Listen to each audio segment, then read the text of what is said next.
अस्सलामुअलैकुम। आज कुछ लोगों दोस्त अहबाब की फरमाइश के ऊपर उन लोगों ने कुछ व्हाट्सएप के ज़रिए मैसेज भेजे थे। उनके लिए स्पेशल बहुत छोटा सा टॉपिक, ये चंडियाँ, चंडी, कॉर्न्स, क्लेवस, ये पाँव के अंदर अक्सर लोगों के बनी हुई होती हैं। हार्ड सी स्किन हो जाती है, पत्थर की तरह सख्त हो जाती है, छोटे छोटे मुकाम पे बन जाती हैं। इनको चंडियाँ भी बोलते हैं, चंडी भी बोलते हैं, गट्टा भी बोलते हैं कुछ लोग, और अटन भी बोलते हैं। वैसे हर इलाके में कुछ मुख्तलिफ नाम है।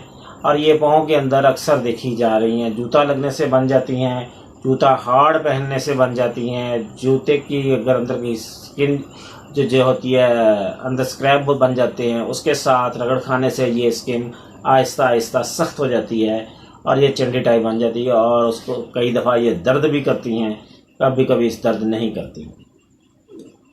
इनको मज़ीद देखना हो तो अक्सर जो लोग सख्त किस्म का जूता पहनते हैं जो अंदर से हार्ड होता है, उनके पाँव देखे जा सकते हैं।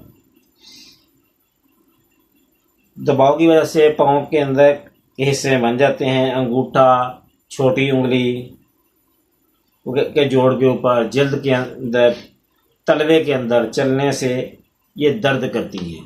ये इसकी मेन अलामत है। ये बहुत छोटा सा टॉपिक था, मैंने कहा चलें इसके ऊपर भी मैं आपको वजाहत दे देता हूँ।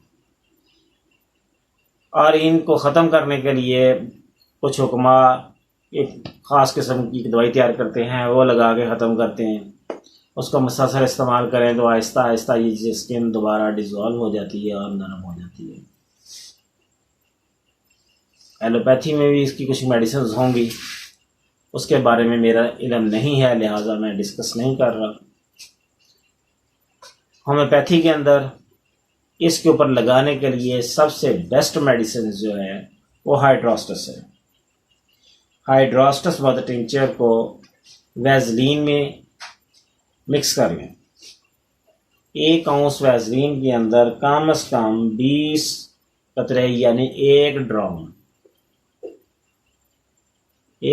के करीब मिक्स कर लें और अच्छी तरह उसको मिक्स करके रख लें। ये आपके पास एक पेस्ट तैयार हो जाएगा हाइड्रोस्टस मदर टिंचर का। आप इसको पट्टी जिस तरह करते हैं या जिस तरह आप पॉलीफिक्स का ट्यूब लगाते हैं या कोई भी क्रीम किसी ज़ख्म के ऊपर लगा कर पट्टी करते हैं, इस तरह करके इसके ऊपर बैंडेज कर दें और तकरीबन का आप 1-2 हफ्ते लगातार करने से ये आहिस्ता आहिस्ता नरम हो जाएंगी और ये डिज़ोल्व होना शुरू हो जाएगी। इसकी एक और दवाई है सिलिक एसिड या एसिड सिली। पानी में मिलाकर रात को सोते वक्त चुन्नियों पर लेप कर दें और 2-3 रात लगाने से बहुत आराम आ जाएगा। सिलिक एसिड होता है, इसको भी लगाने से ये ख़त्म हो जाती है। और ये असल में ऐसा जूता जो है जिसकी वजह से ये बनती हैं, वो जूता तर्क कर देना चाहिए। अक्सर औरतों या बच्चियों के या बड़े कुछ जो आम हार्ड जूता पहनकर बहुत तेज़ वॉक करते हैं या जिनका काम पैदल चलने का है, उनकी ये देखी जाती हैं, उनके लिए है। इसकी खाने की अद्वियात ज़्यादातर 2 मेडिसन इस्तेमाल होती हैं। फेरम पिक्रिकम इसकी सबसे अच्छी मेडिसिन है। इसको 3x में दिन में 4 टाइम हर 4-4 घंटे बाद मुसलसल 15 से 20 दिन इस्तेमाल करें, मुकम्मल तौर पर ठीक हो जाएगी। इसकी हेल्पिंग अगर किसी की इसके साथ ठीक ना हो, उसके लिए एसिड नाइट यानी कि नाइट्रिक एसिड या एसिड नाइट्रेट या नाइट्रिक एसिड, ये दोनों तरीके से पढ़े जाते हैं। आप किसी तरह भी इसको पढ़ लें। कुछ मेडिसिन के ऊपर ये नाइट्रिक एसिड लिखा होगा, कहीं एसिड नाइट लिखा होगा या एसिड नाइट्रिक लिखा होगा। इसको आप 6 में दिन में 4 टाइम हर 4-4 घंटे बाद इस्तेमाल करें। इंशाअल्लाह अल्लाह ताला करम करेगा ये ठीक हो जाएंगी। एक और मेडिसिन भी है जो कि बहुत कम लोगों को पता है, एंटम क्रूड। एंटम क्रूड लगाने से और खाने से भी इलाज हो जाता है। ये आपके लिए जिन दोस्त अहबाब ने मुझे कहा था, ये उनके लिए, उनके हवाले से सबके लिए एक चीज़ थी जो मैंने आपसे शेयर कर दी।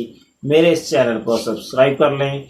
अगर और किसी ने कोई चीज़ पूछनी हो तो वह व्हाट्सएप कर सकता है, मैं उसके बारे में भी उसको इन्फॉर्म कर दूंगा।